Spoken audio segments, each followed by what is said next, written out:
Now, history was made today when New Zealand Prime Minister Jacinda Ardern joined the National Cabinet.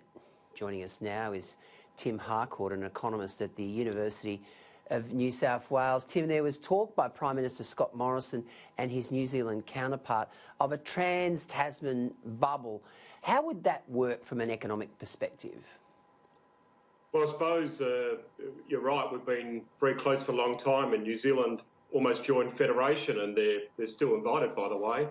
But I think economically, we're probably the most integrated economies in the world, with the closer economic relationship, the CER, or the New Zealand-Australia Free Trade Agreement. That was like one of the first role model trade agreements in the world, and it really kick-started both our economies into Asia, into Latin America, and the rest of the world. I mean, before the CER, the close economic relationship, New Zealand's economy was as regulated as East Germany in the old Soviet days. So it's really given a kickstart to New Zealand and to Australia, and could work quite well in terms of people, goods, and aviation across the Tasman.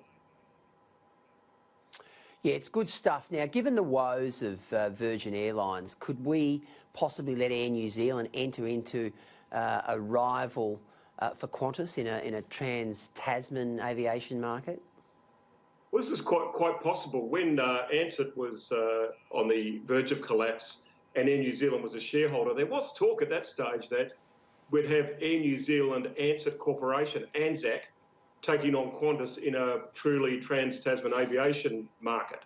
And that was actually on the cards at one stage when the Keating government, before it opened up the aviation market. Now, I think most people hope there's a solution to Virgin with 16,000 jobs and a large company at stake.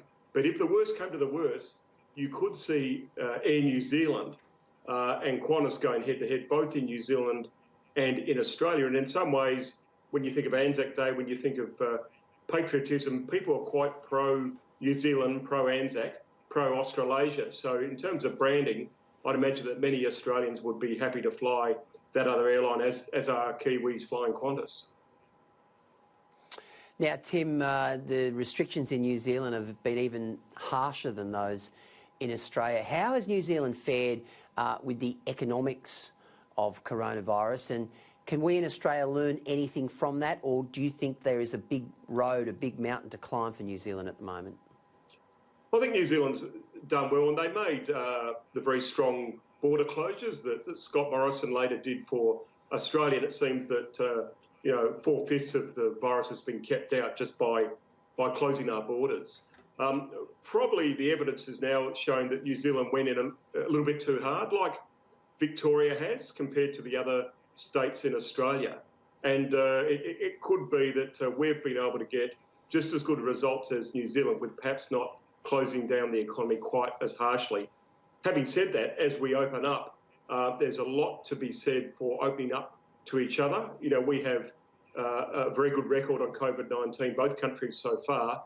And so that, in the same way as our agricultural quarantine, that clean green image that New Zealand and Australia shows to the world in Asia, in Latin America, in the Middle East and the rest of the world, a successful record with COVID-19 could really make us stronger as we open up to the rest of the world, once we open up to each other first. Now, today was an historic day, of course, with Jacinda Ardern sitting in on our national cabinet. This is a bit of a sort of a futuristic question, if you like, but is there a way we could get closer through one labour market or even a common currency? Tim Fisher used to always talk about the ANZAC, the ZAC,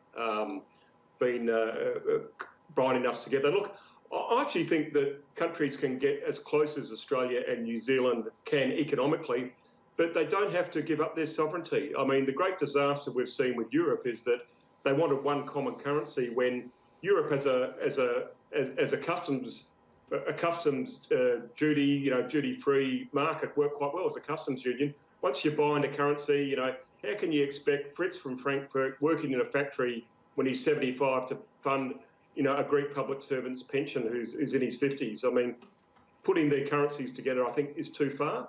But having close economic ties, whilst having our own constitution, foreign policy, and own rugby teams makes a lot of sense.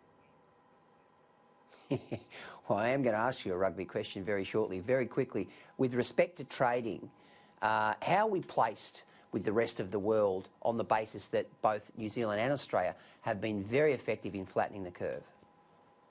Well, I think our record of both countries is pretty good. So I think we'll be able to go, back into Asia with a lot of confidence. I do think, though, that globalisation has really changed forever as a result of COVID-19. I don't think it's a rejection of globalisation, but I think there's a reset. I think both countries are going to look really carefully at global supply chains, given what happened in Wuhan and the shortage of medical supplies. We're going to look really carefully at services, particularly because that involves the tyranny of social distance. Sure. But in terms of rocks and crops, in terms of agriculture and mining, we're going to have a mining boom and a dining boom again, and that will be good for both Australia and New Zealand, looking into Asia and into third markets in Latin America, the Middle East and beyond. When do you think Australia will ever win the Bledisloe Cup again? Look, we're world champions at Aussie rules. That's the most important thing for me. We seem to be world champions every year. But the Bledisloe, that'll take a while. All right. That'll take a while. Tim Harcourt, thank you for joining us tonight. Really appreciate it. Thanks for having me on the show. Appreciate it.